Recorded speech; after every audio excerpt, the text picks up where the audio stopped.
Ahmad Sukino sering mengkritik budaya NU, tetapi ketika diajak berdialog, dia selalu mengatakan agama tidak perlu didebatkan. Jika tidak perlu didebatkan, maka kenapa Anda selalu mendebat dan menghina kami lewat pidato busuk Anda? Kapanpun. Dan sudah berkali-kali Ahmad Sukino yang pengecut diajak berdialog dan selalu tidak berani dengan alasan yang dibuat-buat. Saudara, pernah saya berpidato di sini isi pengajian saya menyebut-nyebut NU? Ya, pernah enggak?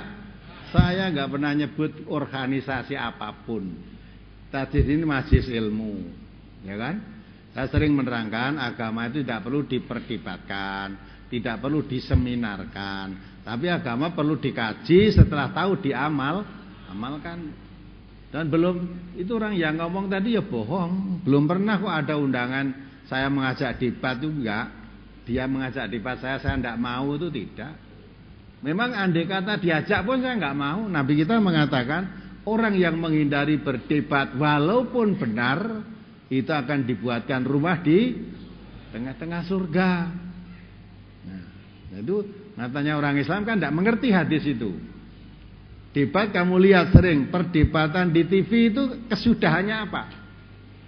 Ya, kan cuma otot-ototan hawa nafsu akhirnya. Apalagi yang diperdebatkan pendapat yang berbeda. Lah sudah jelas beda pendapat kok. Diperdebatkan itu untuk apa? Ya. Nah, kalau orang tadi mengatakan siap diajak di mana saja, ya kalau kamu mendengarkan yang nulis itu tiap akad datang ke sini. Ya. Nah, kalau siap di mana aja, besok akad yang datang di sini. Terus apa yang saya terangkan kalau salah kamu luruskan.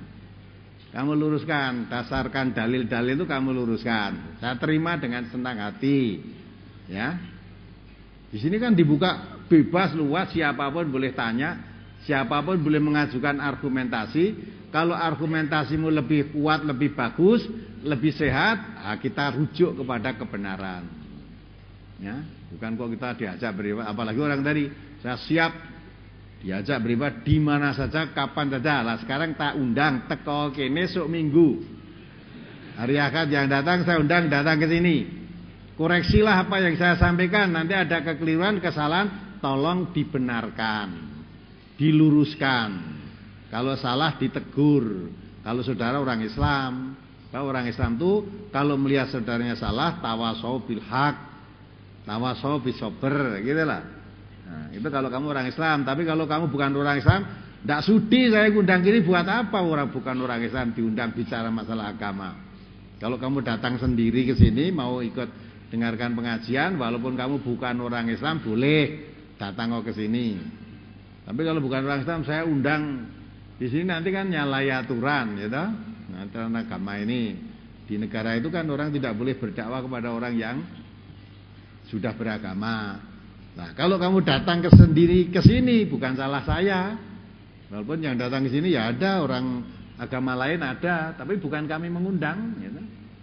Bukan. Terus apa lagi? Anda mengharamkan azan dan iqomah di telinga bayi saat dilahirkan.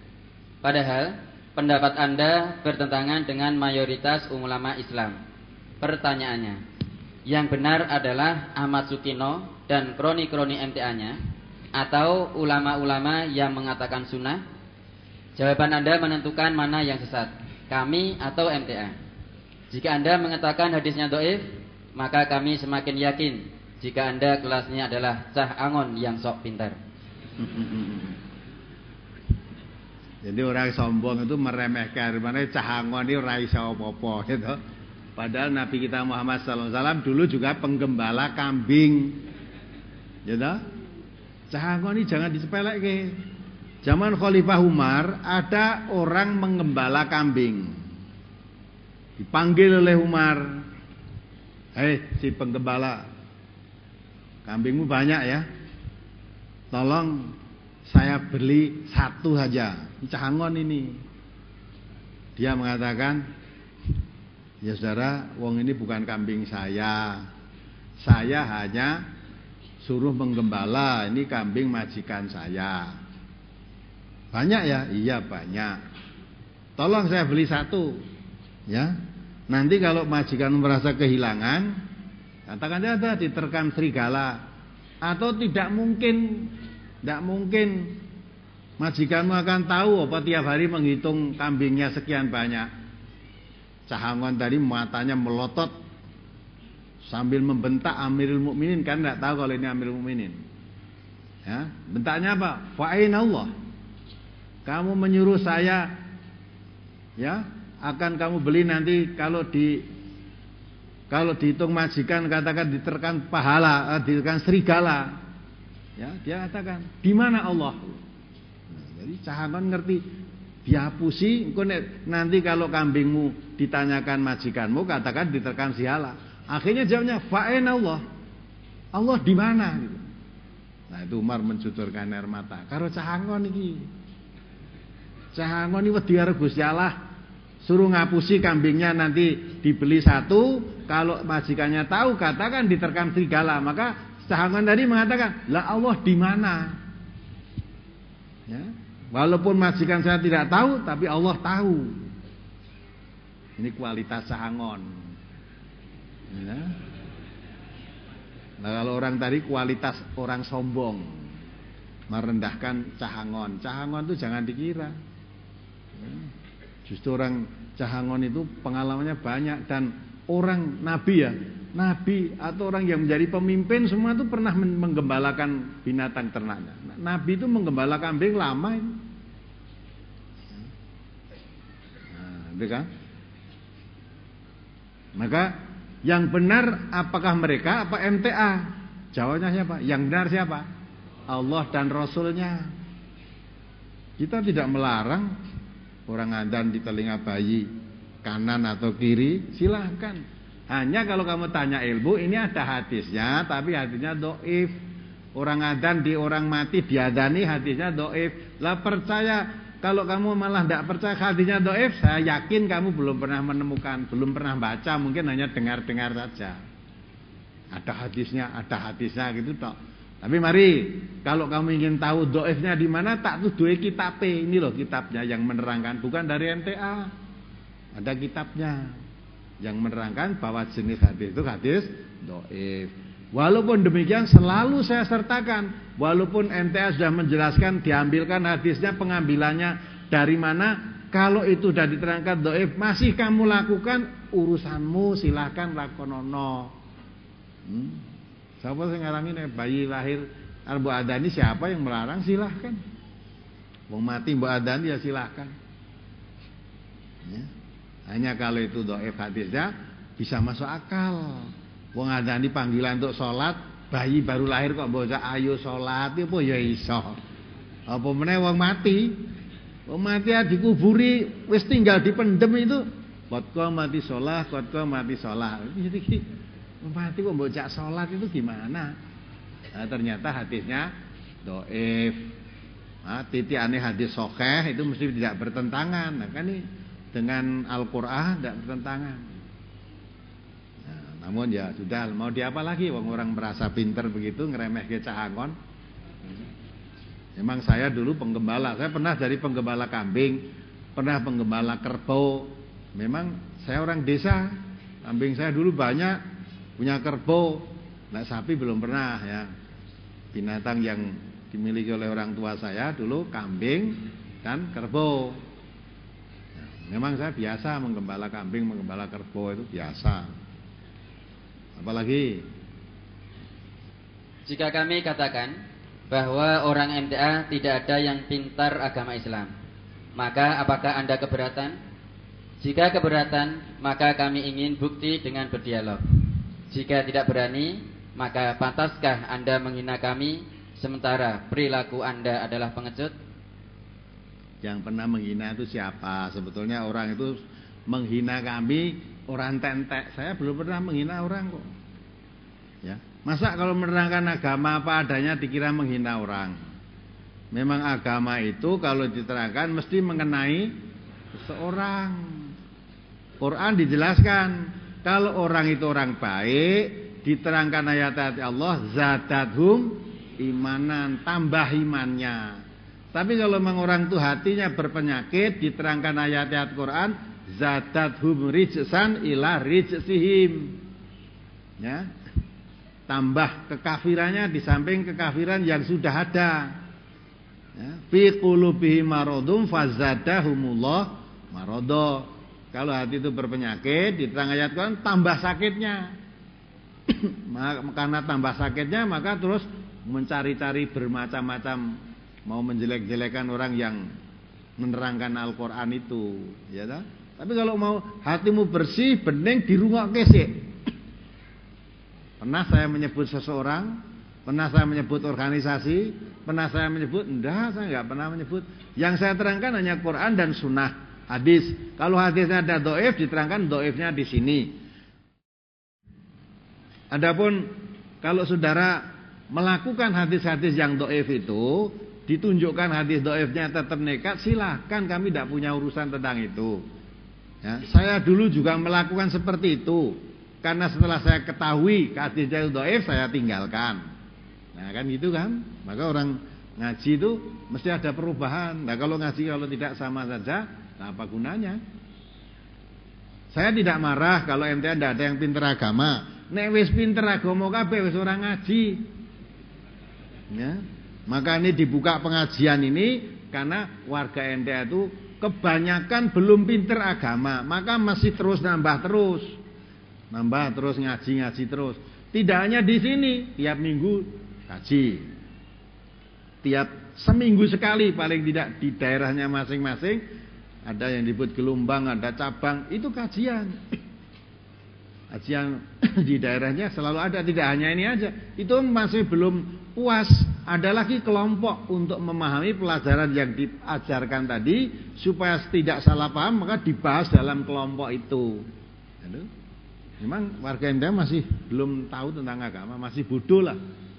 Kamu yang sudah pinter, melana ya semua salah. Kamu sudah pinter, semuanya salah. Kalau tidak seperti kamu, salah semua. Lah itu menunjukkan orang yang sombong karena merasa pinter tadi. Setiap yang menyalahi dirinya dianggap salah. Tidak apa-apa itu, saya tidak marah.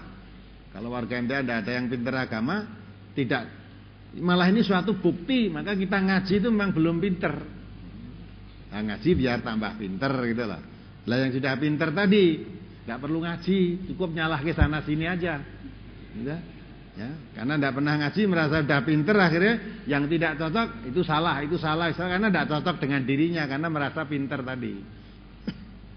Terus apa lagi? Anda mengklaim diri mampu menafsirkan Al-Quran. Pertanyaan kami, untuk berkemampuan menafsirkan Al-Quran, Anda harus memenuhi syarat-syarat sebagai mufasir. Maka sebutkan syarat-syarat tersebut agar kami tahu apakah Ahmad Sukino memang benar-benar telah mampu dan mempunyai kapasitas menafsirkan Al-Quran. Jika tidak mampu, sebaiknya kalian diam dan belajar kembali di hadapan para ulama yang soleh. Pernah saudara mengatakan majlis tafsir itu majlis menafsir. Nah ini jadi telinganya aja nggak sehat, gak mau apa lagi ini. Dia punya telinga tapi nggak sehat. Ya kasihan sebetulnya, harusnya berobat ke dokter THT dulu, baru nanti mendengarkan kajian yang disampaikan MTA. Nanti biar tidak seling suruh begitu. Ya, sudah terangkan tiap pembukaan majlis tafsir di mana saja selalu diterangkan dan disiarkan radio secara nasional bahwa MTA itu bukan majlis penafsir Al-Quran. Tidak ada yang warga MTA yang menjadi penafsir, itu nggak ada. Ya. Tapi Masjid Al-Quran itu suatu majlis tempat orang-orang berjamaah duduk di suatu tempat di sini, termasuk di sini, mempelajari tafsir Al-Quran. Jadi Quran itu dipelajari bukan hanya dibaca artinya, tetapi dipahami maksudnya bagaimana. Jadi mempelajari tafsir, bukan menafsir. Tidak ada ahli tafsir di sini, nggak ada. Maka karena memahami penafsiran ahli tafsir, ya, yang dipahami, yang dipelajari bukan satu saja, bukan satu. Tadi malam saya pas mengajar di makam haji, gelombang makam haji, pas membahas ayat 124, 125. Ada banyak tafsir, ada Ibnu Su'ud, ada Ibnu Katsir, ada Al-Maroghi, ada lagi menurut Al-Manar. Itu pahamnya begini. Lah di antara paham-paham itu kita tahu. Ya, kita tahu. Itu membahas tentang ujian kalimat ya, yang diujikan oleh Allah kepada Nabi Ibrahim. Coba kamu baca ayat 124 itu. Surat Al-Baqarah, surat kedua ayat 24. 124 ya. Ayat 124. A'udzubillahi minasyaitonirrajim. Wa idh ibtala Ibrahim rabbuhu bikalimatin fatammahun qala inni ja'iluka lin-nasi imama. Nah, sampai situ aja. Dan ingatlah ketika Ibrahim diuji Tuhannya dengan beberapa kalimat perintah dan larangan. Lalu Ibrahim menunaikannya. Ya, nah.